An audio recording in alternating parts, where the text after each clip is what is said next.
Company and affiliates. National annual average insurance savings by new customer surveyed who saved with Progressive in 2020. Potential savings will vary. John Batchelor inviting you to join me weeknights at 9 for Eye on the World.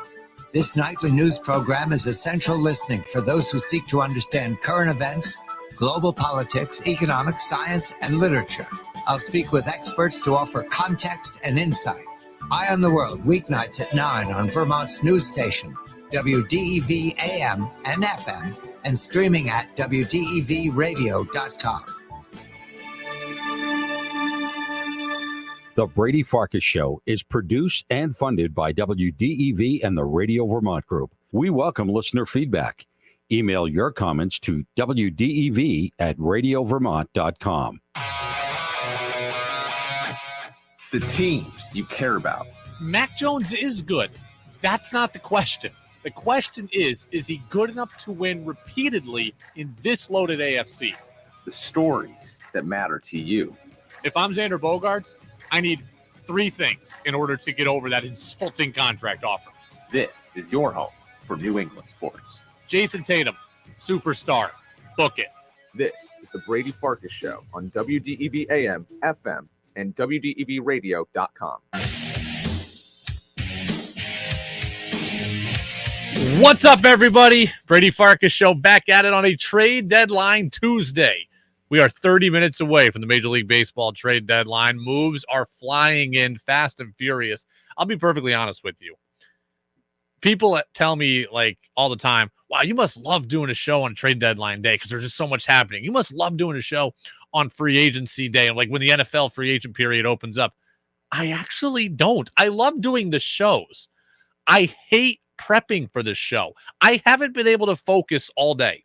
I was trying to prep for this show beginning at like 11 in the morning. And all I was doing was refreshing Twitter. All I did was refresh Twitter all day with the exception of the afternoon news service. I have a plan for today, but I don't know how I did it considering I've just been refresh, read this article, refresh, eat lunch, refresh, go to the bathroom. Like it's all I've done today is refresh Twitter.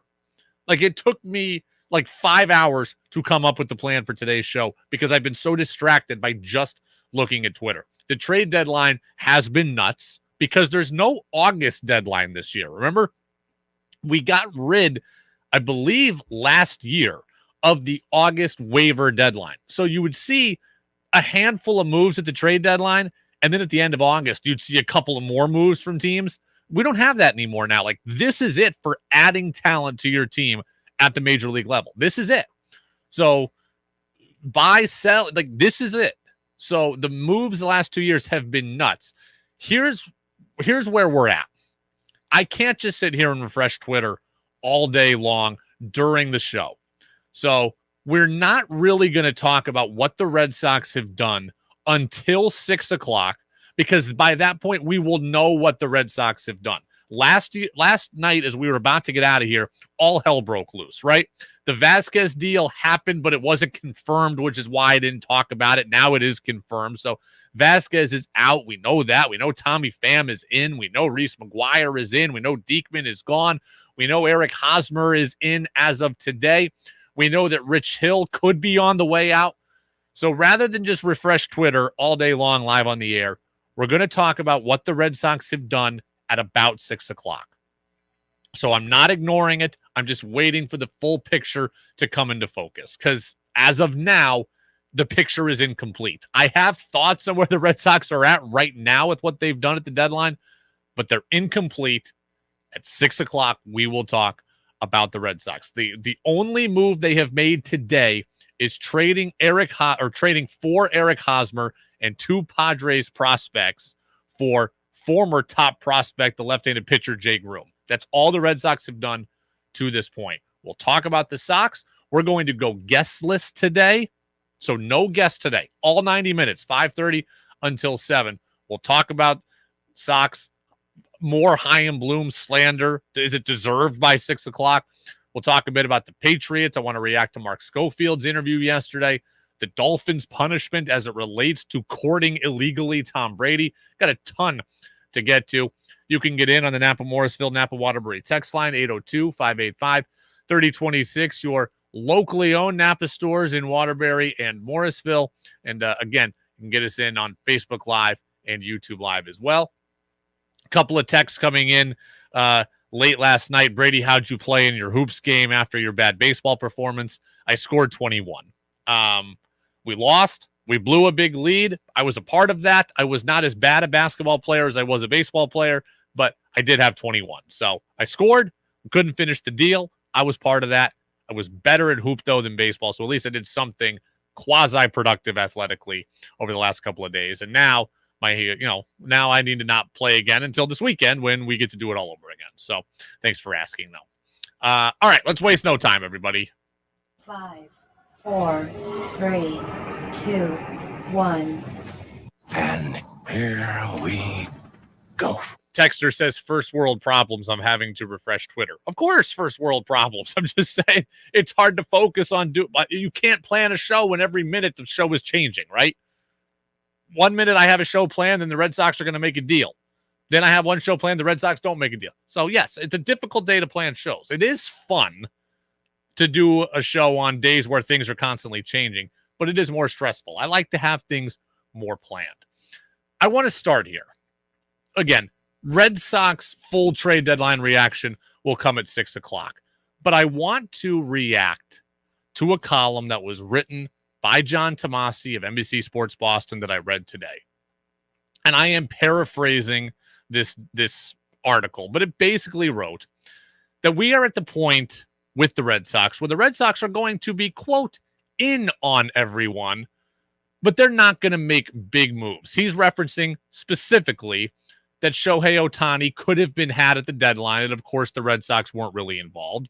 And he references Juan Soto, who obviously was traded to the San Diego Padres, and he says, well, hey, surprise, surprise, the Red Sox weren't involved there either. Basically, Tomasi is saying in the past, the Red Sox would have been in on marquee names, and now they are not. And he argues that this is a complete deviation from what the Red Sox used to be. So that's the premise of the column. You want to react to it? 802-585-3026. I don't know how many more times I can say this. This is not Chaim Bloom defending. I've defended Chaim Bloom a lot. What I'm about to say is not even Chaim Bloom defending. This is just fact.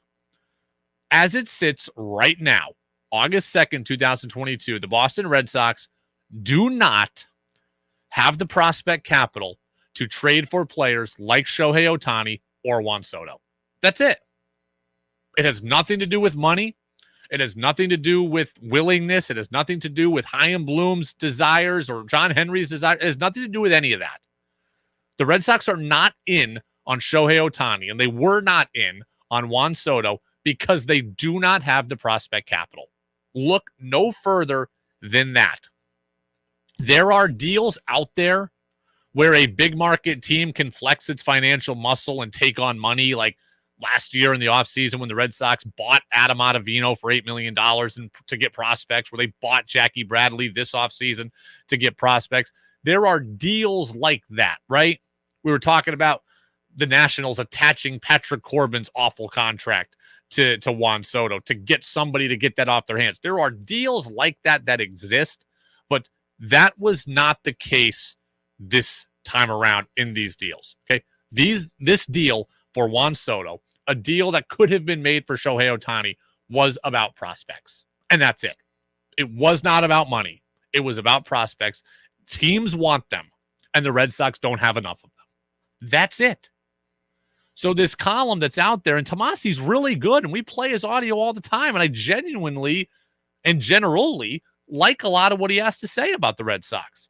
This one I didn't get. The Red Sox used to be in on big names, and now they're not, and that stinks. Teams want prospects. Teams want young. Teams want controllable players. They want guys they can have for 6 years, the entirety of a young player's prime. Just like in the NFL, we all go nuts and giddy for draft picks, right? We all want, oh my God, the Dolphins have 3 first-round picks. Oh my God, the Seattle gave up a first-round pick in the Jamal Adams deal. We all go giddy for draft picks. MLB teams go giddy for prospects. They want a lot of them, and they want good ones. And that's the facts. And it's also the facts that the Red Sox, at this point, do not have the prospect capital to get into that part of the dance club. Right? They did this. The Red Sox farm system can get them in the door, but then they are stuffed in the corner of the dance club. The Padres, they're dancing in the they're in the champagne room in the back in the VIP section. The Mariners are dancing in the champagne section. Okay, teams, the Dodgers have danced in that section. The Red Sox can barely get in the door to the club, nevertheless be a part of where the Padres are playing in. Look, this is all cyclical, and this is what people seem to forget. This is all cyclical. At one point, the Red Sox farm system had Xander Bogaerts, Mookie Betts, Rafael Devers, Andrew Benintendi, Yohan Moncada, Michael Kopech, Manuel Margot, Anderson Espinoza, Matt Barnes, Christian Vasquez, JBJ. At one point, the Red Sox had a great farm system. Some of those players came up to Boston and helped the Red Sox win championships, and some of those players were dealt for other players who helped the Red Sox win championships.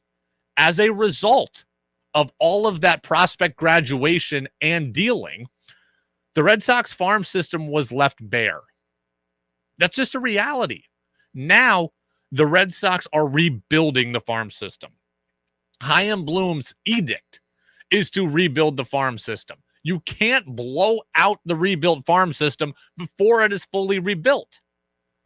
Did the Red Sox, in theory, have enough pieces to go after Ohtani or Soto? I still don't think so.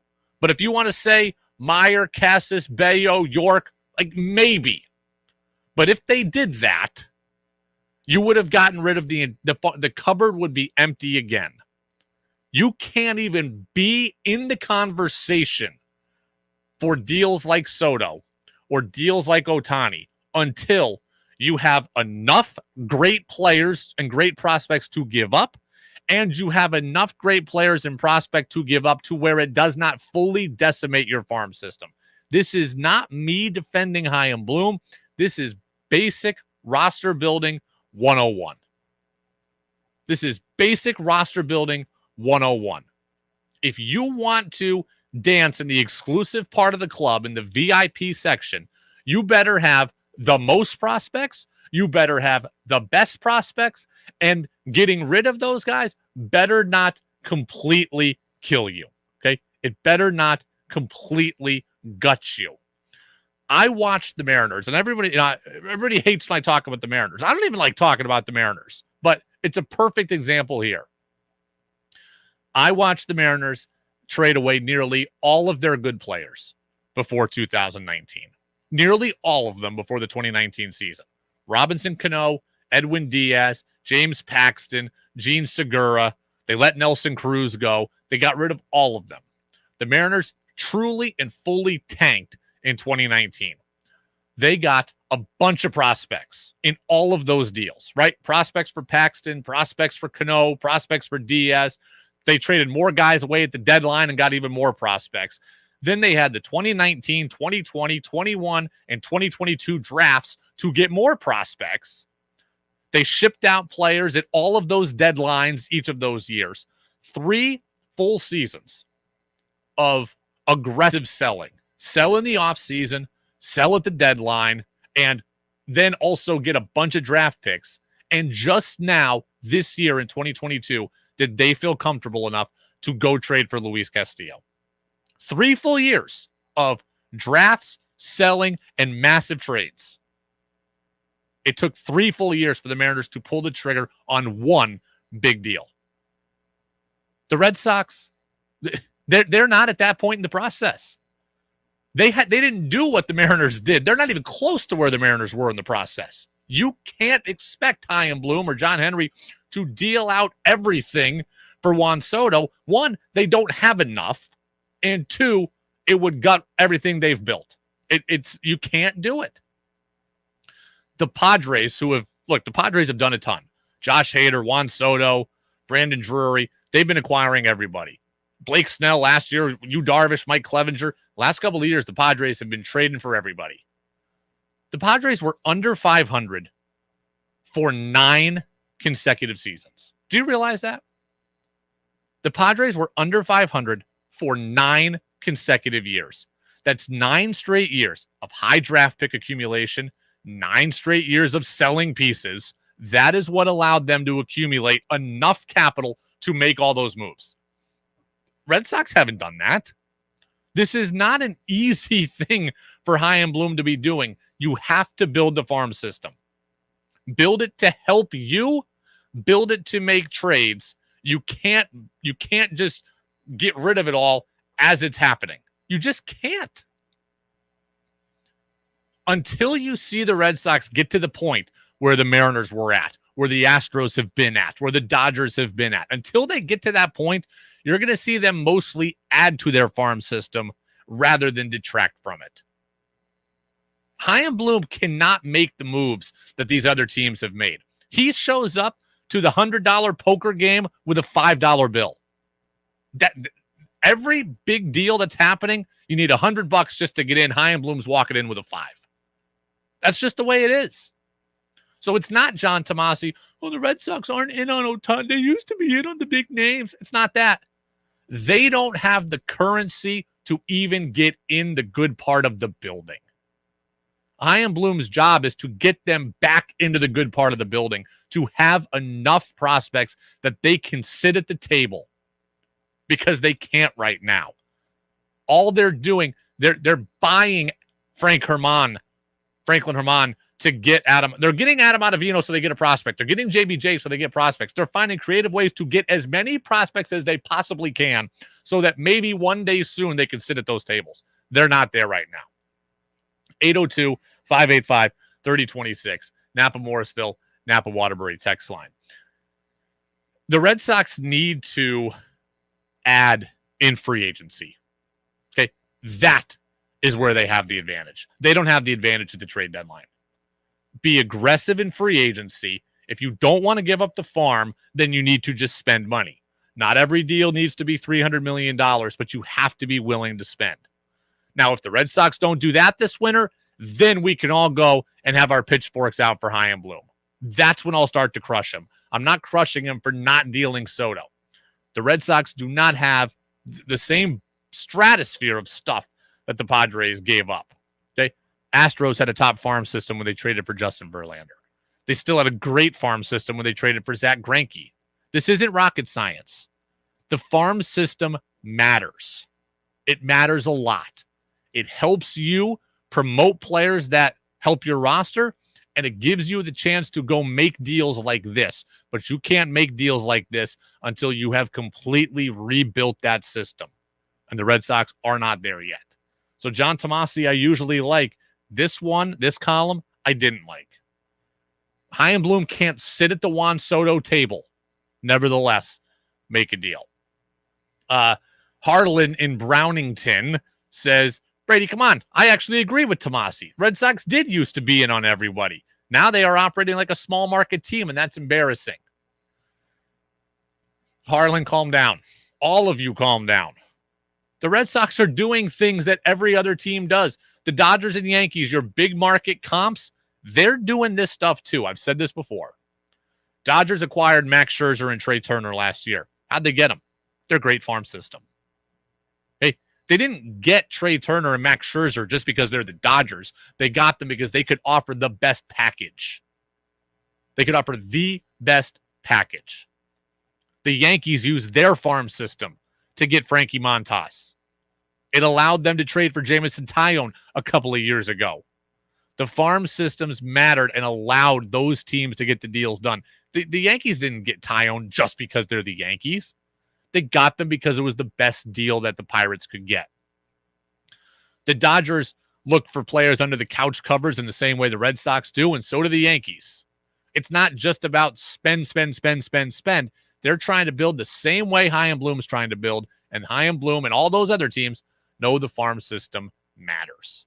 They know the farm system matters. 802-585-3026. We are 12 minutes away from the Major League Baseball trade deadline. Again, we will talk about the Red Sox and their issues or their deals or lack thereof deals, whatever it is, at 6 o'clock on the other side of the break. When we come back, though, Stephen Ross and Tom Brady were flirting while Tom Brady was still playing for the Patriots. All you need to know about this highly illegal activity on WDEV. Up your grilling game with WDEV and Mackenzie Country Classics. Every Friday afternoon this summer, we're giving away the ultimate grilling package from Mackenzie Country Classics. Tune into the getaway each Friday between 1 and 4 and be the fifth caller when you hear the Mackenzie Country Classics theme song. Old John Mackenzie was a dedicated man, made the best pork sausage in all the land. John told his boys, both clear and loud, carry on the name and do me proud. The ultimate grilling package includes one package each of natural casing franks, grilling kielbasa, sweet Italian sausage, switchbrats, thick-cut bacon, all beef deli franks, and alfresco chicken sausage. So be listening for the Mackenzie theme song. Old John Mackenzie was a dedicated man, made the best pork sausage in all the land. John told his boys, both clear and loud, carry on the name and do me proud. Call in Friday afternoons during the getaway to win the ultimate grilling package from Mackenzie Country Classics and WDEV. How well does your garden grow? Tune in Saturdays at 12:30 for In the Garden with Peter Burke.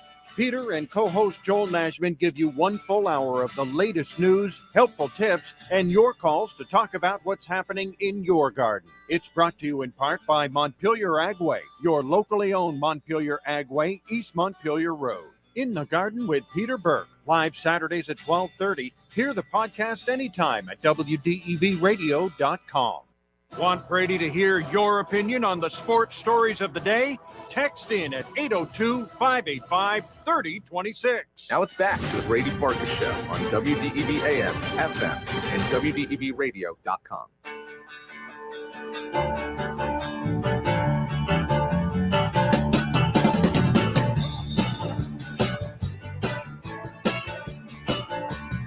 Welcome back in. Brady Farkas Show right here on WDEV, AM and FM, and WDEVradio.com. We will be checking in on the Red Sox official trade deadline at 6 o'clock. But right now, I want to get to the big NFL story of the day. This is pretty wild. The Miami Dolphins have been stripped of a 2023 first-round draft pick and a 2024 third-round draft pick, and their owner, Stephen Ross, has been suspended for 6 weeks and fined $1.5 million. The reason why? Because the Miami Dolphins had improper contact with quarterback Tom Brady and former Saints head coach Sean Payton about potentially joining the Dolphins.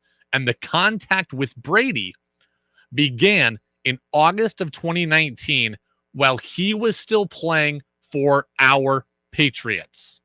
This is tampering, highly illegal, and hence the Dolphins and Ross punishment. So, again, Brady's final training camp in New England, August of 2019. Talks between Miami and Brady continued through Brady's final season in New England and continued into the postseason. So this was not a one-shot deal. Tom Brady actively engaged in this flirtation with the Dolphins organization. So there's a lot going on here, and none of it that you should be happy about. One, you are talking about the integrity of the game being compromised. Here you have a player under contract being pursued by and talking to another team in his own division. Highly illegal and highly scummy on both parts. You have an opposing team in your division. At the very least, you have Tom Brady being distracted from his job. That's at the very most basic. And at the very worst, you have a quarterback in Tom Brady who was interested enough in the Miami Dolphins to be potentially checked out of his own situation in New England because he's got a wandering eye. So that's number one. Number two, I think it's very clear that Tom Brady in 2019 knew he was never going back to the Patriots. We have fought that for a while, right? We focused on if Belichick pushed him out and if Robert Kraft could have salvaged things and why the Pats didn't make another offer after the season. Well, now we know. Tom Brady was never coming back. The damage was done before 2019. Brady was fed up. He wasn't coming back, and he was so fed up to the point that he was willing to flirt with the Miami Dolphins.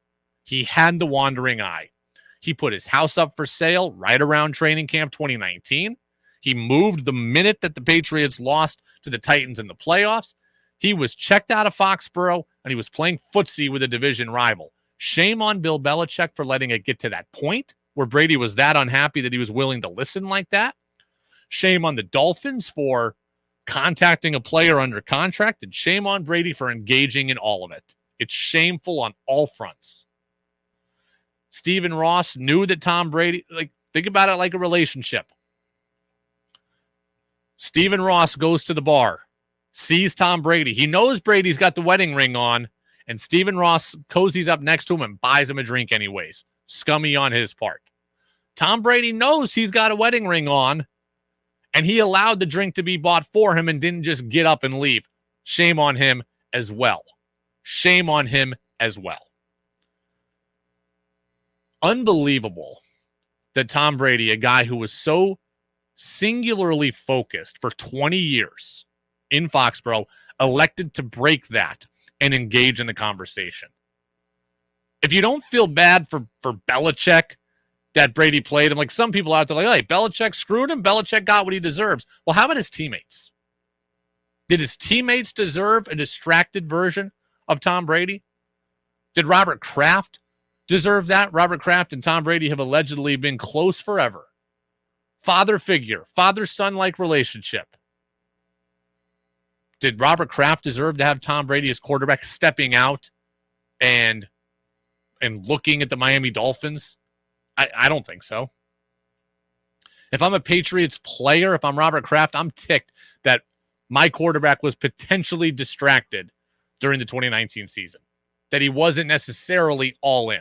Tom Brady's always been all in. If you're eyeing your secretary, you're not all in at work. You're just not.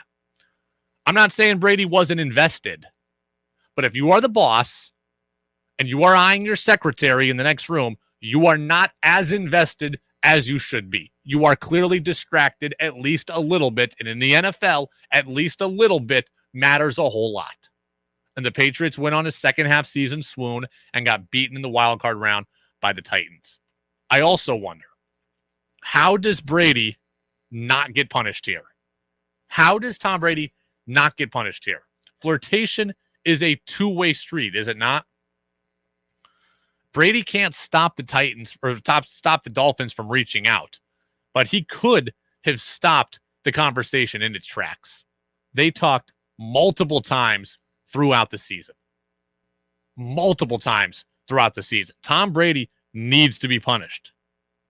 Tom Brady needs to be punished. The Dolphins lose 2 draft picks. Stephen Ross suspended through 6 weeks, gets $1.5 million fine, and Tom Brady gets nothing. All this does is signify to the rest of the players in the league that you can tamper while you're under contract and be free of retribution. Heck, Tom Brady got 4 games for the PSI and a football being off and gets 0 games for breaching his contract and engaging in something that threatens the overall integrity of the league. Not right. It's not right that the Dolphins did it. It's not right that Brady did it. It's not right that the Patriots let it get to that point where Brady was interested enough to listen. And it's not right today that the NFL didn't punish Brady. The Dolphins are in the wrong for making the initial overtures, 100%. But Tom Brady's still engaged, well under contract. And that's wrong too, because all it's done is send the message to the league that players can get away with anything they want. We all think that college football is a dirty world, right? Players are on scholarship and they're getting recruited by, stolen from programs. We know it's a dirty world in college. You want to bring that to the NFL? I certainly don't. And that's what this opens the floor to. Hey, my new wideout's got a 4-year deal. Well, you know what? We'll just reach out, start up a conversation, and we'll see if we can't get him. See if we can't get him to be unhappy. You just don't know. That's not the world I want in the NFL. Peter says, let's see, Dolphins fans must be bitter about getting banged for the tampering and recruitment of Brady, let alone Peyton. How can the NFL let Ross keep his ownership stake? I mean, that's a fair conversation also. I mean, how is Stephen Ross allowed to keep his ownership stake? I don't think it's quite that bad, but is 6 games enough? I don't know. But the fact that there's such a difference in punishment between what Ross got and nothing for Brady, I mean, that's not right. Steve says, where did this info come from? Who dug it up? It's interesting news. It's been out there for a bit. It's all part of the Brian Flores lawsuit, right? Like, I think Brian Flores alleged that the Dolphins tanked games, and I think he alleged some improprieties from the organization. I think this all comes from that, but there had been rumors about flirtation between Brady and the Dolphins, and reports that maybe the Dolphins even wanted Brady as a part-time owner. Hey, CBS News update. Trade deadline will be in the books in 10 seconds. What'd the Red Sox do? What'd they not do? That's next on DEV. WDEV FM Warren, 96.5 W243 AT Barry, 98.3 W252 CU Montpelier, AM 550 WDEV Waterbury. Liberty Mutual Insurance. I'm Monica Ricks in New York. The White House is responding to China's threat of military action over House Speaker Nancy Pelosi's visit to Taiwan. National Security spokesman John Kirby. As we have said, the Speaker has the right to visit Taiwan. And a Speaker of the House has visited Taiwan before without incident, as have many members of Congress over the years, including this year. Kirby also addressed possible Taliban ties to former al-Qaeda leader Ayman al-Zawahiri, who was killed in a U.S. drone strike. The White House says the strike proves the U.S. will not allow Afghanistan's new leaders to harbor terrorists. We've made it clear to the Taliban that we know what they did. But National Security Council spokesman John Kirby wouldn't say whether the president has decided to take further action in response. He also declined to detail how the U.S. determined, without boots on the ground, that the drone strike actually killed Ayman al-Zawahiri. But the assessment is high confidence that we got who we were aiming for. Stephen Portnoy, CBS News, the White House. The Senate will vote again on whether to expand health care for veterans. CBS's Scott McFarland is on Capitol Hill. Here at the U.S. Senate, Jon Stewart led a group of several dozen veterans and military family members into the chamber for the final votes on this PACT Act, which expands medical benefit access to veterans who've been exposed to toxins and burn pits. We asked Stewart as he walked in the chamber if the daily protests outside featuring veterans made a difference, and he said, "We're about to see." The Justice Department is suing the state of Idaho over its new abortion law. Attorney General Merrick Garland says it could violate federal law. If a patient comes into the emergency room with a medical emergency, jeopardizing the patient's life or health, the hospital must provide the treatment necessary to stabilize that patient. This includes abortion when that is the necessary treatment. Alex Jones has taken the stand in his defamation trial. The InfoWars founder explained why he called the Sandy Hook school massacre in 2012 a hoax. So when I talk about staged, most of the time, I mean, they knew it was going to happen and they stood down and let it happen. And that was my view the first few years of Sandy Hook. He's being sued by some of the victims' parents for defamation. Some testified today that they experienced hell from his lies. Crews are struggling to find people in Kentucky after last week's devastating floods. 37 people have died, but Governor Andy Beshear says hundreds could still be out there. We continue to find bodies of our brothers and sisters that we have lost. The Dow lost 402 points, the NASDAQ down 20. This is CBS News. Liberty Mutual customizes your car and home insurance, so you only pay for what you need. Visit libertymutual.com to learn more. Rob tried to manage his constipation with belly pain, discomfort, and bloating day after day. After realizing it was irritable bowel syndrome with constipation or IBS-C, he found another way and finally said yes to adding Linzess. Linzess, or linaclotide, is a prescription medicine that treats IBS-C in adults. Linzess works differently than laxatives. It lets you have more frequent and complete bowel movements and helps relieve overall abdominal symptoms, belly pain, discomfort, and bloating. These symptoms were studied in combination, not individually. Do not give Linzess to children less than 2 years old. It may harm them. Do not take Linzess if you have a bowel blockage. Get immediate help if you develop unusual or severe stomach pain, especially with bloody or black stools. The most common side effect is diarrhea, sometimes severe. If it's severe, stop taking Linzess and call your doctor right away. Other side effects include gas, stomach area pain, and swelling. There could be more to your story with IBS-C. Talk to a doctor today. Say yes to Linzess. Learn more at linzess.com or call 1-800-LINZESS. Sponsored by AbbVie and Ironwood Pharmaceuticals. Hi, my name is Ashley Henry, and I'm a maternal child health nurse at Central Vermont Home Health and Hospice. I went to nursing school at VTC, then got my LPN, and then my RN.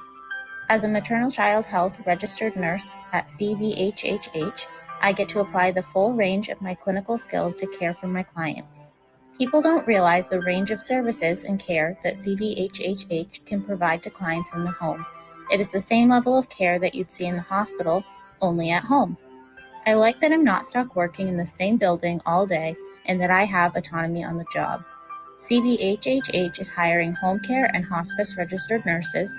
CVHHH offers a $10,000 sign-on bonus for full-time hires, and there is a very generous paid time off policy. Visit cvhhh.org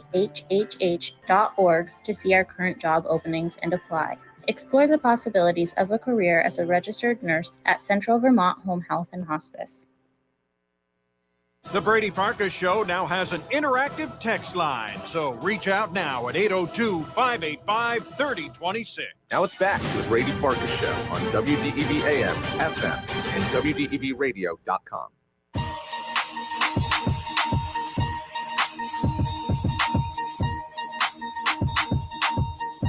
Welcome back in, Brady Farkas Show right here on WDEV, AM and FM, and WDEVradio.com. Trade deadline has come and gone. Couple more deals being announced here right after the clock, but so we'll see if the Red Sox get anything else coming in. But as of now, yeah, here you go.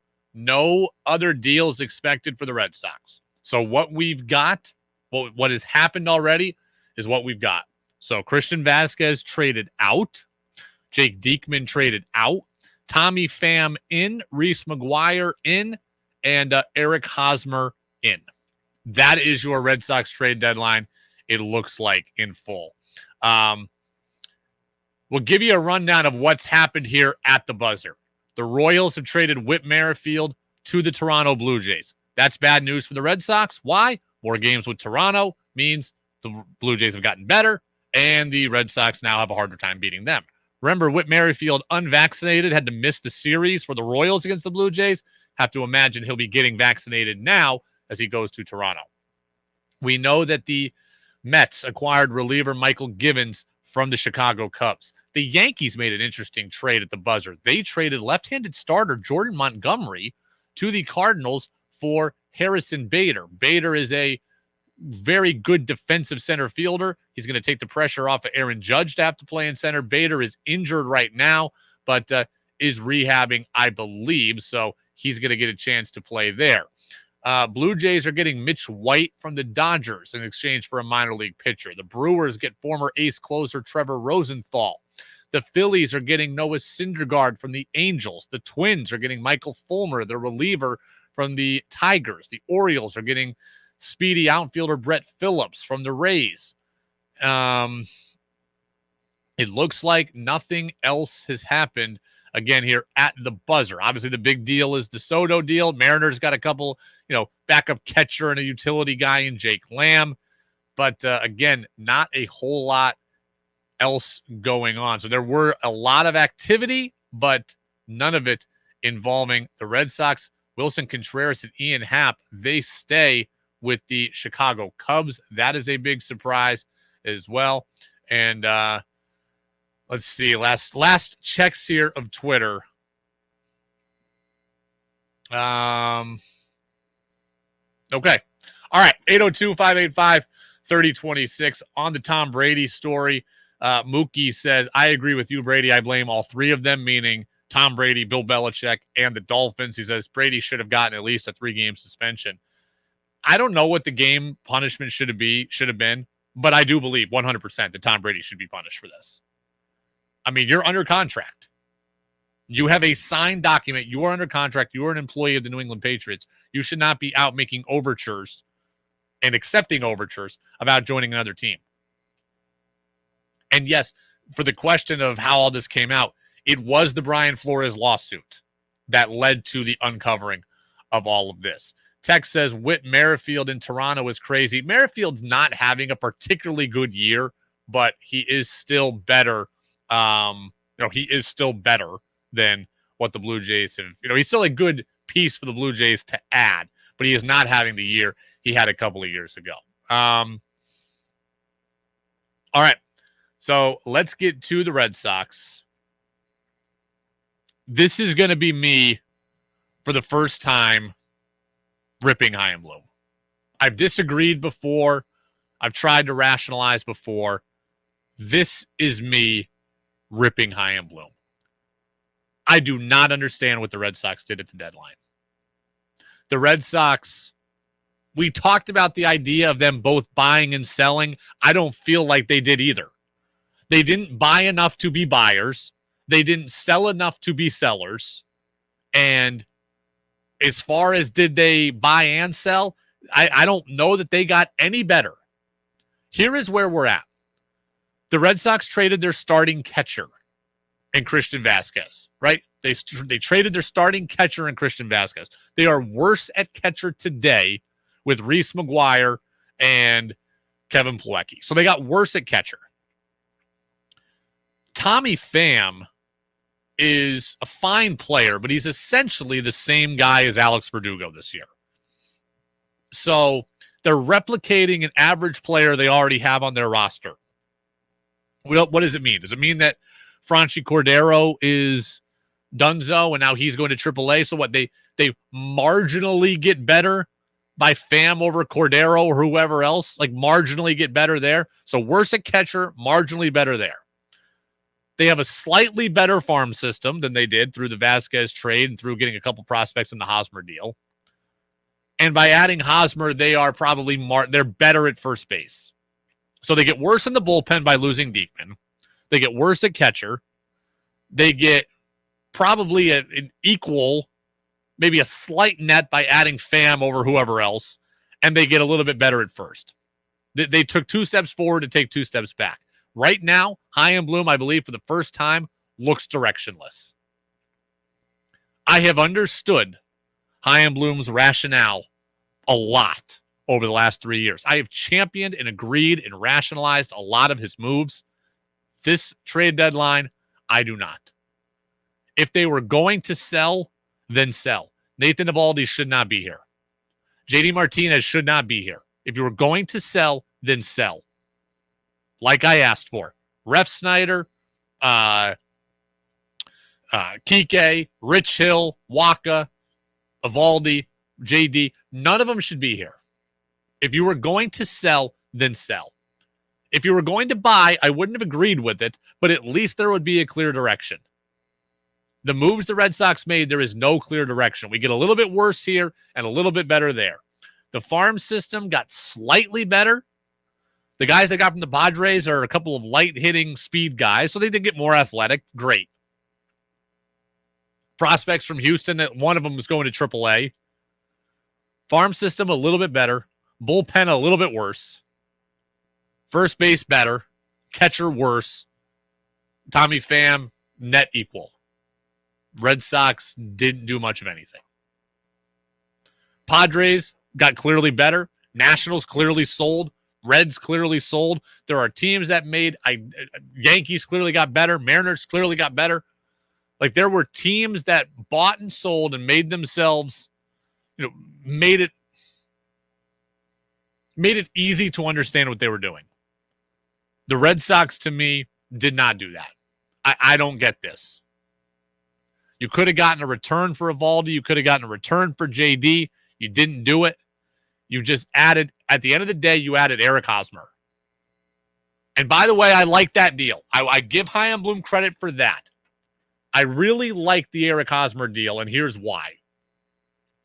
The Red Sox gave up Jay Groom, who was a prospect who has fallen so far out of favor with them that I don't care about losing him. They get Hosmer, who is a league average hitter, but is a good defender with 4 Gold Gloves and has won a World Series. So he's a winning player. He doesn't strike out. He can hit a bit, right? He'll hit league average, which is better than what they've had. He'll play better defense than they've had. He's a winning player. And the Padres are paying the entirety of his contract. So the Red Sox are paying him essentially nothing. So if he's great for 3 years left on his deal, then they've got a huge bargain. And if he's terrible, then they can cut him or trade him, and he just holds the holds the place warm for Tristan Cassis. Right? Like, that's it. Keeps the seat warm for Cassis. They're paying him nothing. The money anchors nothing. The money doesn't matter to them at all in this. So if he's good, you got a huge bargain. And if he's bad, Tristan Cassis can just come up. I love the Hosmer deal. That does solve their first base problems for this year, and it doesn't impact their future. The rest of it, don't get any of it. Tex says, is it possible Chaim Bloom's not really in control? Seems as if the Red Sox ownership group decided to hem in spending because of the pandemic, and they're still in that mode. Oh, no, the Red Sox are definitely trying to not spend stupid money, but they spend $140 million on Trevor Story. They'll spend when they think it's a good investment. I mean, I'm just flabbergasted by what the Red Sox have done. I am flabbergasted by what the Red Sox have done. Looks like we've got, JD Martinez not getting traded. Alex Verdugo will play right field. Tommy Pham will play left for the Red Sox now. Eric Hosmer will play first. That's what we've got there. Just looking a couple of extra deals that come in, or other things here off the wire.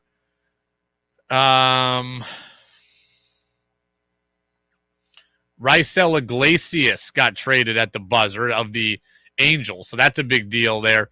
Iglesias gets traded to the Braves, it looks like, for Tucker Davidson and Jesse Chavez. So there you go. That is our last deal that happens, it looks like, before the deadline. Red Sox do nothing. Simply put, Red Sox do nothing. And I am flabbergasted. I am flabbergasted. And I'm angry, frankly. For the first time, I am angry at Chaim Bloom. I was not angry when they traded Mookie Betts. I got it. I was not angry when they sold in the COVID year, obviously, because they were horrific. I wasn't even angry. They were awful in the COVID year. I wasn't angry when they fired Alex Cora. This is the first time I am angry at what the Red Sox have done. Or not done. They didn't buy enough to buy. They didn't sell enough to sell. You want to reboot the farm system, which is what I've advocated for, and Chaim Bloom knows the farm system is important. You want to rebuild the farm system, the quickest way to do it is to sell major league assets, and they did not do it. Rich Hill is still on this team. Why? Michael Wacha is still in this organization. Why? Nathan Eovaldi, JD Martinez, Kike Hernandez. Why? Trade all of them and get a return. The Yankees just got a lot better. The Blue Jays just got better. Those teams that are going to play you already have an incredibly hard schedule. Your division, which you already can't beat, just got better. You are not going to make the playoffs. The Red Sox are going to get beat by their divisional foes for the rest of the season. They're not going to make the playoffs. Sticking with these guys, what is the benefit? They can go get a comp pick next year for these guys if they leave in free agency. Great. I could get a minor leaguer today instead of a minor leaguer next year. I could get 2 minor leaguers today instead of an extra draft pick next year. This is the first time that I am angry with Chaim Bloom for what he did or what he didn't do. The Red Sox should have done more here. Should have done more. The Blue Jays get Mitch White, a pitcher. They get Whit Merrifield. They get multiple bullpen arms. They made a big move. They made moves. The Yankees get Benintendi. They get Bader. They get Montas. They get Trevino. They made moves. The Twins made moves. The Mariners made moves. Identify yourself as something. And the Red Sox did this dance where they identified themselves as nothing. You lose Diekman, you're a little bit worse in the pen. Who's the answer for him? I know Diekman wasn't great, but who's the answer? They don't have one. So, a little worse in the bullpen, worse at catcher, even in the outfield by getting Pham, and then you are better at first. 2 steps forward for 2 steps back. I just don't get it. I just don't get it. 802-585-3026. Dane in Rochester, not only 2 steps back, but at a time like this, imagine the clubhouse morale is hurting. Sending Vasquez only adds insult to injury. It's interesting you say that, Dane, because Xander Bogaerts said that basically he questions the direction of the franchise. After the Vasquez trade, he said, basically, I question the direction of the franchise. That is what you didn't want to happen. You did not trade Xander Bogaerts. You have not re-signed Xander Bogaerts. You would like to, I imagine, keep Xander Bogaerts, and you would also like to keep him happy. And now you have upset him because he doesn't know. At least under my plan, right? Last year, I advocated for it, right? Or last week, I should say. I said, trade away all these guys and then immediately go to Devers and Bogaerts and tell them the plan is to reinvest dollars in this team in the offseason. Or trade some of the prospects that you acquire for major league talent in the offseason. Be a seller, but be transparent with Bogaerts. Like, hey, this is just a half-year step back. Bogaerts now does not know what this team is doing, and that is a problem. It's the first time I've questioned Chaim Bloom. Look, there have been some random moves that I may have liked or didn't like, but this is the first time I've questioned the direction of the franchise. We don't know what they're doing. Bogaerts doesn't know what they're doing. I don't know that they know what they're doing. This deadline is a problem. You had pieces, you had older, expensive pieces to trade to go and get younger prospects that could be reinvested next offseason, and you didn't do it. And you didn't do it. Red Sox weren't a buyer. Red Sox weren't a seller. They were just kind of there. Tommy Pham is 34 years old. He's not a piece for the future. So this idea that, like, oh, well, hey, we're still going to be in the race this year. No, you're not. Can they pass my Mariners? Maybe. Can they pass the Orioles who sold? Yes. Can they pass Tampa, Toronto? No. Can they beat the Yankees? No. If the Twins fall to the wild card race, can they beat them? No. I just don't get it. Bob in Moncton, Brady, are you upset? Yes. The answer is yes. I'm furious. Tex says, why didn't the Red Sox trade those players you mentioned? I agree with you. It's half trying to sell, half trying to improve. Questions, the Red Sox management just want to sell tickets for the rest of the season. The Red Sox are going to be in the race for a bit, right? They're hovering around the race. They are going to win some games, but they're not as good. I mean, look, I'm going to look right now, okay, at the Red Sox remaining schedule, okay? Remaining schedule strength. Red Sox have the 5th hardest schedule. They have 9 games left with the Yankees. Do you think the Red Sox can go 6-3 against the Yankees, which they probably need to do? I don't. They have 6 games left with Toronto. Do you think they can go 4-2 against Toronto? I don't. They've got 9 left with Tampa. Think they can go 6-3 against Tampa? I don't. They've got 3 with Minnesota. Minnesota just got a whole lot better today, right? Tyler Mahle, a couple of bullpen arms, Jorge Lopez, the all-star. Twins had a very good day. I mean, 2 with the Braves who got better. This is the Red Sox are not really in the race anymore. In order to be in the race and overcome what they need to overcome, they would have needed to buy. They didn't buy. In order to get better for the future, they need to sell. They didn't sell. Look, here was Chaim Bloom last night after the deadline or after the trade of Vasquez. Our intent is to do all those things. Our intent is to put ourselves in a position to make the playoffs. We have gotten ourselves in a position where that's going to be difficult, but we also have a lot of talent, and we believe that that is possible to do. And we also want to make sure we're doing right by the organization and making the right moves for the organization as well. Our intent is to make the playoffs. You didn't show me that. Your intent is to do what's best for the organization long term. You didn't show me that either. The farm system today got 2% better, if even that, right? You traded. You got a couple of light hitting speedsters in the Hosmer deal, And you got a couple of guys for Vasquez. Other than that, you got Reese McGuire, a useless major league catcher. You got Pham, a 34-year-old who's not part of your future. And you got Hosmer, a mid-30s first baseman, who I do think is an improvement and basically is a freebie. I like that deal. But he's also not good for the long-term future of the organization. He is a placeholder until Tristan Cassis is ready. So, no, I don't think that Chaim Bloom lived up to what he said there. Alex Cora seemed relieved to still have J.D. Martinez and Nathan Eovaldi. That comes from Ian Brown of the MLB.com, said he believes the team can still compete down the stretch. I don't, but of course Alex is going to be happy about that, of course.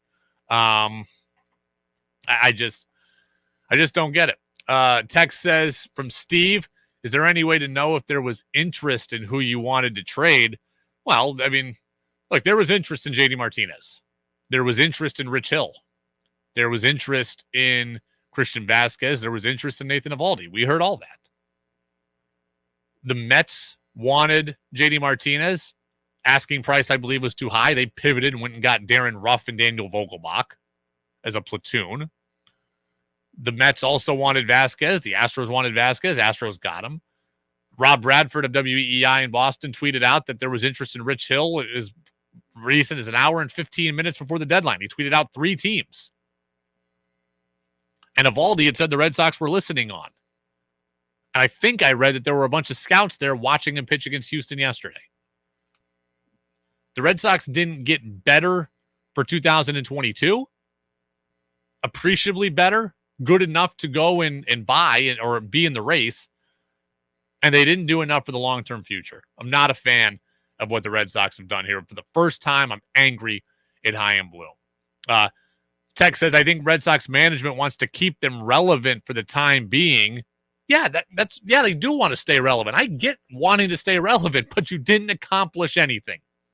You didn't get good enough to win. And you didn't sell enough to get better for the future.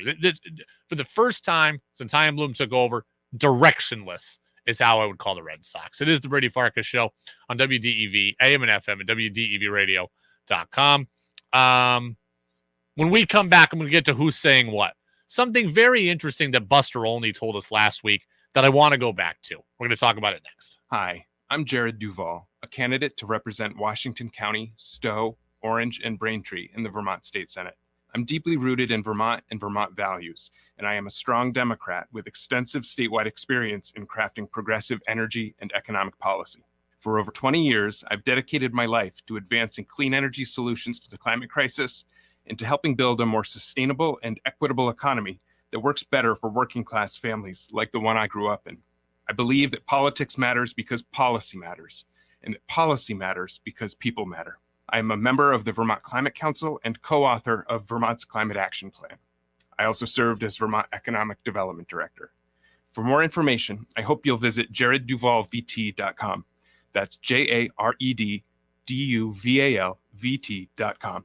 Thank you, and I hope to earn one of your up to 3 votes in the Democratic primary on or before August 9th. I'm Jared Duval, and I approve this ad, paid for by Duval for State Senate. Bill was tired of saying no to his kids because of his debilitating pain. I have 3 kids that are 13 and under. Every day they're asking, Dad, can we take a bike ride? Dad, can we play ping pong? Unfortunately, in the past, I had to sadly say no quite often. An accident left Bill with aching knees and shoulders. Even after 4 knee surgeries, Bill still felt constant pain in his knees. And then he discovered QC Kinetics and their natural biologic therapies. I did it on the knee. It really became life-changing. I've had the same results with the shoulder. QC Kinetics non-invasive regenerative treatments help restore damaged tissue and provided much-needed relief for knees, hips, shoulders, and backs. Right there in the office, no downtime. Bill's able to do just about anything these days. Like taking my kids to Disney World and walking 10 miles a day at Disney, bike riding, taking a walk on the beach. Call QC Kinetics for your free consultation today. Call QC Kinetics, 802-PAINLESS. That's 802-PAINLESS. QC Kinetics,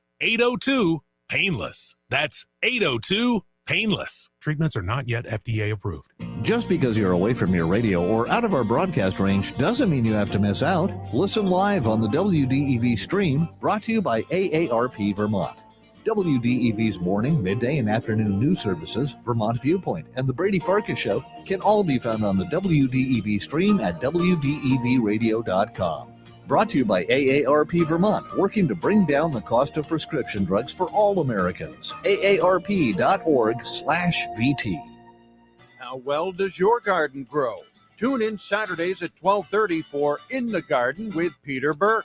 Peter and co-host Joel Nashman give you 1 full hour of the latest news, helpful tips, and your calls to talk about what's happening in your garden. It's brought to you in part by the Willie's Store, family-owned since 1900 in Greensboro. In the Garden with Peter Burke, live Saturdays at 12:30. Hear the podcast anytime at WDEVradio.com. Think you know sports better than Brady does? Text in with your thoughts at 802-585-3026. Now it's back to the Brady Farkas Show on WDEV AM, FM, and WDEVradio.com.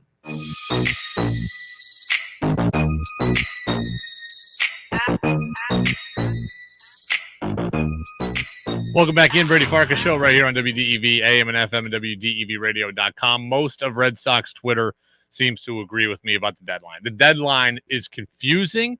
Conflicting moves were made.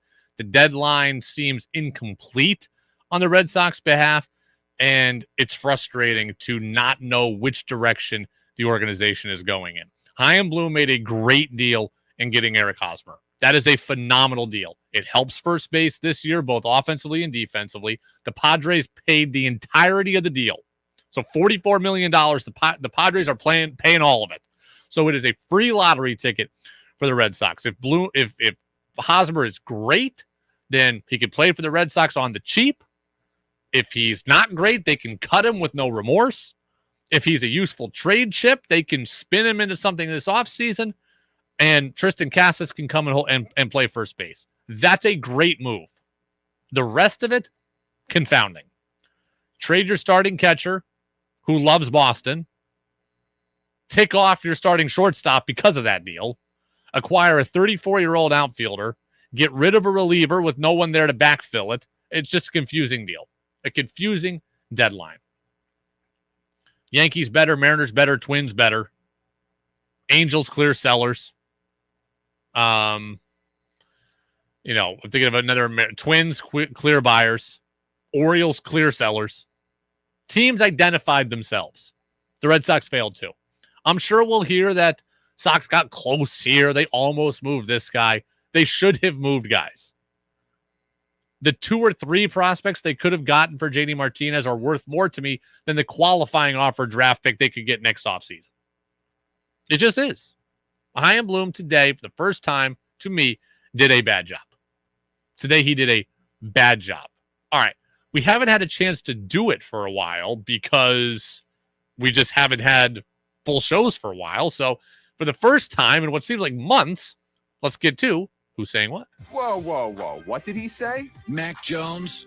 Good Lord. Mel Kiper's got to slow down on this. Mac Jones ain't going to work, folks. It's not going to work. You just got to come to terms with it. It's not going to work. They really said that? Every damn thing is politics and race, and I'm losing my mind over it. It's time for Who's Saying What on the Brady Farkas Show on WDEV AM, FM, and WDEVradio.com. Who's Saying What? Brought to you by Vermont Laser Wash. Vermont Laser Wash is Central Vermont's home of unlimited car washes. If you want just one free car wash, well, just text the word Vermont to 30400, 30 and then 400. If you want unlimited car washes, it's $20 a month. I want to go back to something that Buster Olney of ESPN told us last Thursday. We were talking about JD Martinez, and we were talking about if the Red Sox were going to trade JD, right? Like that's where the nexus of the conversation came from. I want you to listen to what Buster says at the very end of this clip. From what I understand, they made it clear that he is available. Are they pushing to make a trade?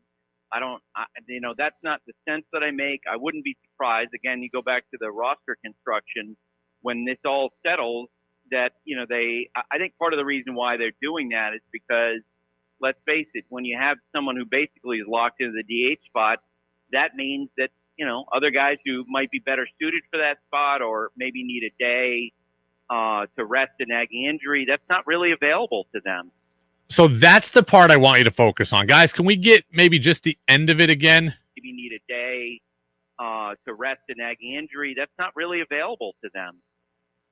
So that's not really available to them. Buster says that having a guy like JD, who is locked into the DH spot, may not be the best for the roster overall. Let me tell you this.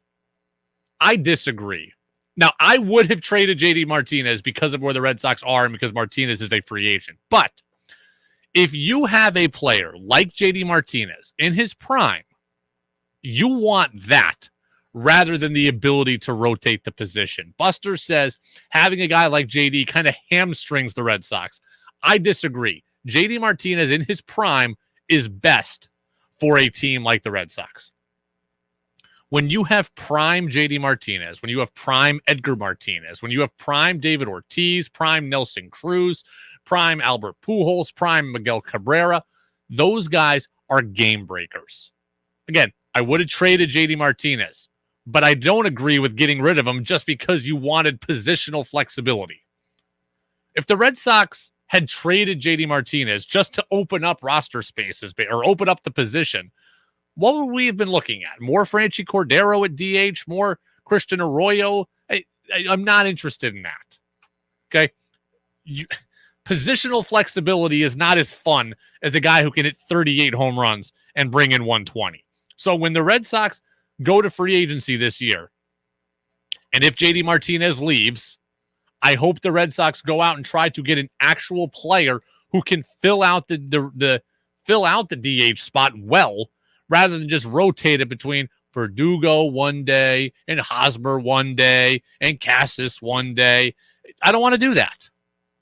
Nelson Cruz in his prime is really valuable. JD Martinez in his prime is really valuable. Edgar Martinez in his prime is really valuable. All of that is better than positional flexibility. So I understand where Buster's coming from. Like, it's a cool idea in theory, right? Oh, we're gonna keep all these guys fresh. We're gonna play them at DH. Trust me, I've been watching that with the Mariners. The Mariners DHs are hitting like 130 this year, the worst in baseball. Like, more than half the teams are getting less than 240 production out of their designated hitters. So if you have a great one, you should value that. Positional flexibility is not as valuable as a great JD Martinez. Now, JD is no longer great. He is now older, and I would have moved him. But when you think about the offseason and you think about how the Red Sox are going to fill out the DH spot, don't just assume like, oh, it's going to be great because we can rotate guys through. That's not the case. You want a player like JD Martinez who is in his prime. All right, I'm going to deviate from baseball here for a bit. And I want to get quickly back into the Tom Brady Dolphins story. So if you missed the top of the show, the Dolphins and their owner, Stephen Ross, have been punished by the NFL for illegally tampering and talking with and courting Tom Brady during the 2019 season. Now, the Dolphins called, Tom Brady answered, they talked, they did it all season long. So both parties are guilty here. Now, Brady's not getting punished, which he should be. He's not, but he should be. The Dolphins and Ross did get punished. I also, though, have this comment on the whole thing. Make no mistake. The NFL announced this today for one very specific reason. They did it so we would stop talking about Deshaun Watson. That's the only reason why this came out today. It was a brilliant PR, but yet scummy move by the NFL. Yesterday, everyone was talking about how the penalty for Deshaun Watson is too light, and how could a sexual predator only get 6 games, and how could the Browns and their fans be welcoming Watson with open arms, and how could they be standing behind him? Yesterday, all the talk about the league was negative with Deshaun Watson. Today, a lot of the talk about the league is positive, and the league did that for a reason.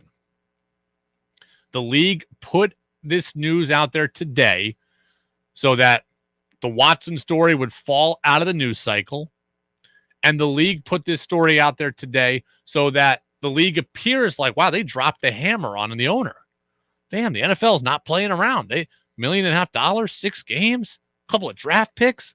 The NFL today appears heavy-handed and strong, where yesterday it appeared undermanned and weak. And the NFL has gotten us to shift the narrative in 24 hours. That is why this came out today. It was a brilliant yet scummy move by the NFL. This was the news dump to get us away from the Watson story. I mean, look, I've got clip after clip after clip coming into today of people talking about Deshaun Watson. I've got Baker Mayfield on him. I've got Albert Breer on him, Diana Rossini on him, Dan Orlovsky on him. I've got all these people talking about Watson. And you know what? I haven't played today any of those clips. Didn't play him in the midday or afternoon news service. Haven't played him here. Why? Because the NFL has found a way to switch the conversation. And it's brilliant PR, but I hate that they did it. Today, they feel like they look good because they punished an owner. Yesterday, they looked weak. And look, give them props that they figured out a way to change the conversation.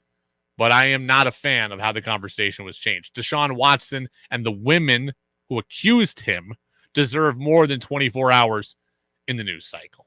It's the Brady Farkas Show on WDEV, AM and FM, and WDEVradio.com. I'll stick with football when we come back. We spoke yesterday with Mark Schofield, Patriots insider.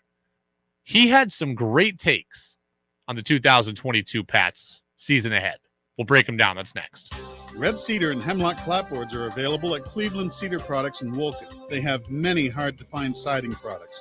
Don't let fall weather slow your siding project. Let Cleveland Cedar Products help with free-staining. Their quality is unmatched and their prices are the best anywhere. Log on to cedarguide.com and let Henry and his family provide their best products and 40 years of siding experience. Cleveland Cedar Products, Route 15, just 3 miles west of Wolcott Village.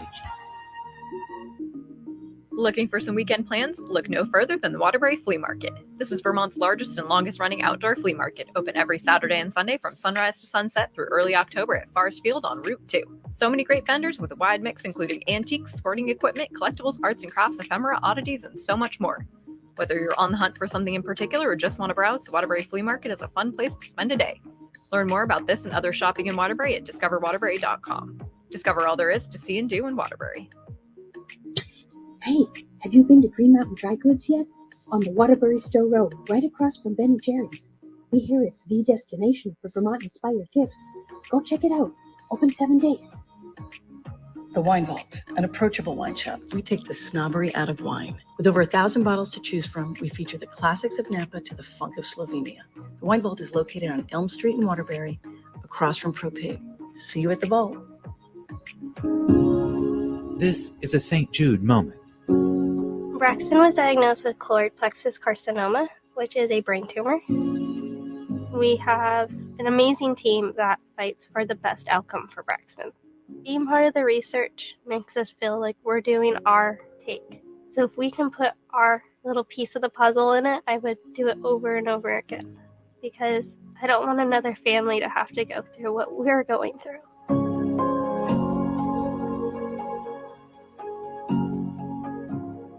Seeing the research team keep going all night makes me relieved.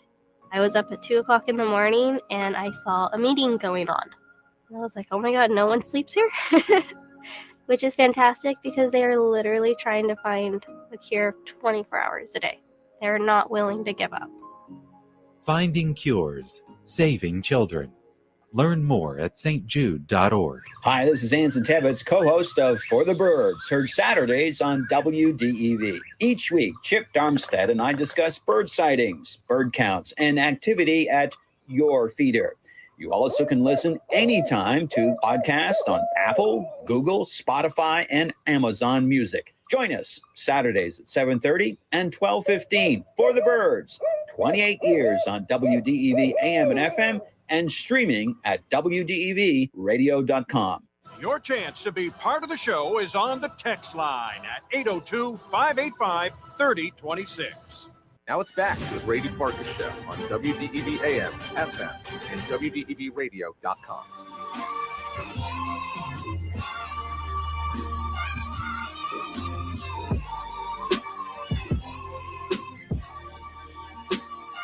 Welcome back in. Brady Farkas Show right here on WDEV, AM and FM, and WDEVradio.com. A couple more things here on the Red Sox here at the trade deadline. So there's a Twitter account, very prominent, called Red Sox Stats, which usually does just stick to stats, but today provides some good info as well. Agrees with me. Red Sox today have a slightly better farm system. He says slightly more functional roster. I guess I'd agree with that because of the first base upgrades. But again, you didn't get massively better. Said the deadline was kind of eh.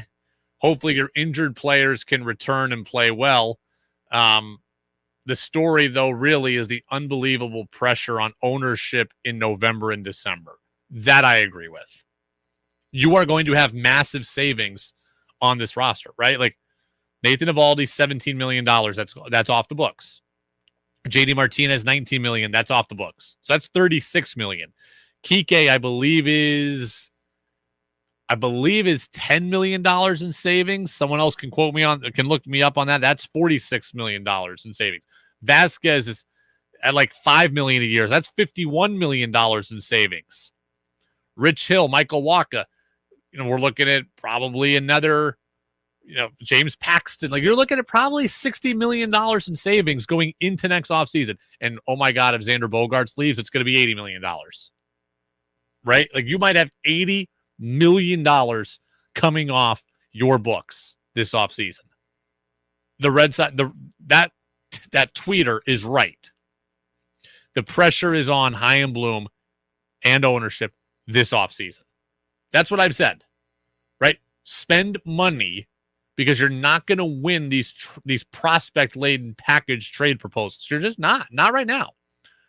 In 3 years, maybe you will. In 2 years, maybe you will. But right now, you're not going to. You have to use your advantage, and your advantage is spending money. And here's the other thing that's interesting on that. Another reason why this deadline was a failure.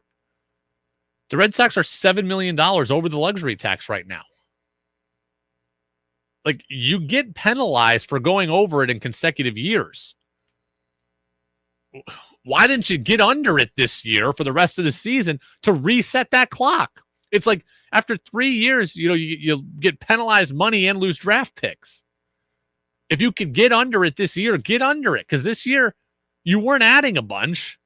You might as well restart the clock, and they didn't even do that. This is a confounding and confusing deadline. Not thrilled about it. Again, JD Martinez not traded. Nathan Eovaldi not traded. The Red Sox end up doing a whole lot of nothing. They just get Eric Hosmer, who, again, that's a good deal. Smart deal. But, not enough overall. All right, I do want to talk a little bit of football. We had Mark Schofield of the day of the NFL Wire and Pat's Pulpit on yesterday. We talked about the Patriots a lot, and there's a bunch of different cuts that we have of Mark that I kind of just want to react to. Let's go to this one. The name that I'm very curious, given some of what's come out of camp so far and some of what I've seen, is Jonnu Smith. It does seem like there's a relationship developing between Mac Jones and Smith that might be very critical, because we know, look, New England, one of the few teams that had rostered a fullback in the past couple of seasons, has moved on from Jakob Johnson. There's an idea, a belief, an expectation that perhaps Smith sees more time in sort of a hybrid fullback tight end role. You might see more two tight end looks than we saw last year. Jonnu Smith, the Patriots need to find a way to get involved. I thought it was very interesting when Mark Schofield said they could use him at fullback. And I guess it wouldn't bother me if they did that. As long as he's okay with it, I'm okay with it. The Patriots gave Jonnu Smith a lot of money. They have to find a way to make him useful. Last year, him having, I think, 28 catches in 16 games, that is not useful. They need to find a way to make him useful. If they want to use him as a blocker out of the backfield, do it. If they want to get him out of the backfield on end arounds, do it. They want to hand him the ball off, do it. They want to put him at wide out, do it. I don't care. But he's got to find a way to be a contributor to this offense. He's got to find a way to be a contributor. And if he's got a relationship developing with Mac Jones, that's obviously a good thing. Mac Jones is a smart, cerebral quarterback. He is a guy who is absolutely, I think, capable of making the right reads. If the coaching staff can put Jonnu Smith in the right positions, I trust Mac Jones to be able to find him. He's also got to catch the ball a little better. Remember last year, he had the dropsies.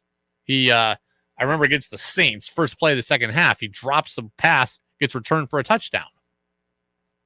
So offensive coaching staff has to put him in good positions. They've got to line him up in versatile spots, and Mac Jones then has to be able to find them.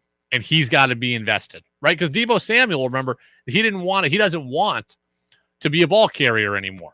He's not interested in being a ball carrier. Can Jonnu Smith be interested in getting the ball in all kinds of different forums?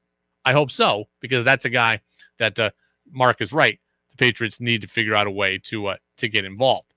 Let's go with this one. I asked Mark if James White is still on this roster week 1. Coming off of an injury, you wonder if White's going to be able to carve out a role, even if it is just as the sort of third down guy we've seen from him year in and year out. They've got other guys that might be pushing him for that role, Stroud and Taylor, I think, in particular. And so, my heart is telling me, yeah, it's James White. He's still one of the game's better receiving threats. They love to do things for him in a matchup-based perspective, get him isolated on linebackers. But when you see the names in this room, the talent in that running back room, and you worry about sort of the injury that he's coming off of, it seems like it's a 50-50 shot. Yeah, I would be worried if I were James White. I love James White too. Great guy, great Patriot, could be a Patriots Hall of Famer. But I worry about his ability to make this roster.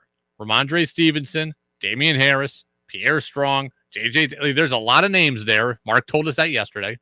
There's a lot of names there. I could see James White getting cut. I could see James White just retiring if he's not going to be with the Patriots. I mean, I am interested in seeing how the Pats do this thing. I don't think they're going to sign Damian Harris. I think he could be in his final year with the Pats. So, I mean, I think that they're going to have to let the young guys they drafted, like Pierre Strong, be on the roster and play because they're going to need him next year. Because Damian Harris, I don't think, is going to be here. As for the Pats' usage of James White, I do think they want to have running backs that can catch it out of the backfield, but the guys they got can do that. James White's not really a between the tackles runner. Stevenson is. Pierre Strong is a bowling ball. He could be as well. James White, I would say, 50-50 feels about right. I love him. Don't know if he's going to be healthy enough to contribute in the way that they need him to, and would not be shocked if he ultimately retired. Let's get to one more here. We're talking about Kendrick Bourne. So Tom Kern of NBC Sports Boston said he thinks Kendrick Bourne is a Deebo Samuel type player for the Pats. I think there's reason for expectations being high around Bourne. I think when you saw it last year, some of the numbers he put up, some of the ways he was able to produce, some of the things that we've seen from Kendrick Bourne last season and going into this year, really, the Deebo Samuel comparison is a bit of a tough one because finding yourself at Deebo has been the talk of the NFL really dating back to last year. I mean, Brady, when I was at the Combine in Indianapolis just a couple of months ago, every coach was asked, how do you find a Deebo Samuel? Mike McDaniel, the new Dolphins coach who obviously coached Deebo, was asked, how do you find a Deebo Samuel? And his response was pretty easy. It was like, you don't. Like, he's one of one. He's a unique unicorn type of player, and you can find guys that can sort of step into that role, but you're never going to find a Deebo. Yeah, so it's interesting. One, Mark is right. You're not going to find Deebo Samuel. And what Deebo Samuel did last year and what he brings to the 49ers playing in that way is unparalleled. Now, it's so unparalleled that I don't think Deebo wants to do it this year, right? Allegedly, he didn't want to be used in that way anymore. Does not want to be a ball carrier. So you're not going to find a Deebo Samuel because Deebo Samuel doesn't want to be Deebo Samuel. As for what Kendrick Bourne can do, I do think we underestimated him.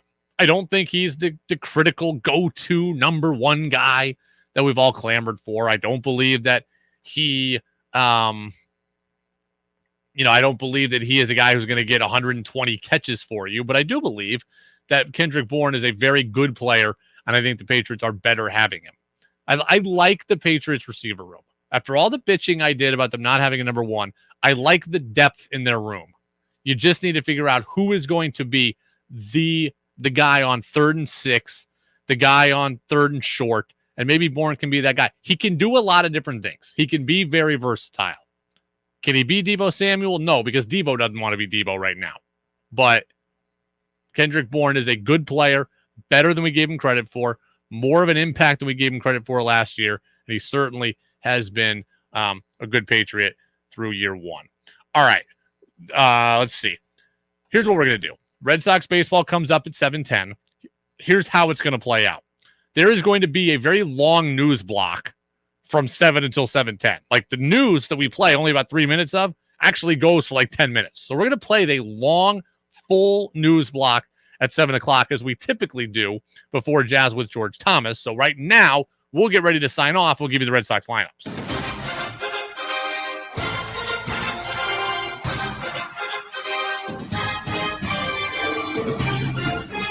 The Red Sox taking on the Astros in H-Town. Sox 52-52, Astros 30, games over 500. It's Cutter Crawford against Christian Javier. The Astros lineup looks like this. Jose Altuve is at second. Yuli Gurriel is at first. Yordan Alvarez is in left. Alex Bregman is at third. Kyle Tucker is in right. Aledmus Diaz is the DH. Jeremy Pena is at short. Jake Myers in center, and Martin Maldonado is the catcher. There is no Christian Vasquez in that lineup, so no Vasquez in that lineup. As for the Red Sox, don't believe they've put out the lineup yet. So let's see. Yeah, no lineup yet for the Sox, and well, that's not surprising, right? Because we didn't know who was even going to be on the team. So there you go. Red Sox are going to start again, Cutter Crawford, but no full lineup out just yet. Pre-game show begins at 7:10. Go download the Brady Farkas Show podcast on Apple Podcasts, Spotify, and WDEVradio.com. A wild deadline day. Nothing really cooking for the Red Sox. Well, trust me, we will have more reaction to that tomorrow. There is a day game tomorrow. Red Sox Astros first pitch 2:10 will be on after. Tom Karen of Nesson will stop by as well. We'll see you tomorrow, everybody. Go Red Sox right here on DEV. Summertime in Greensboro is great.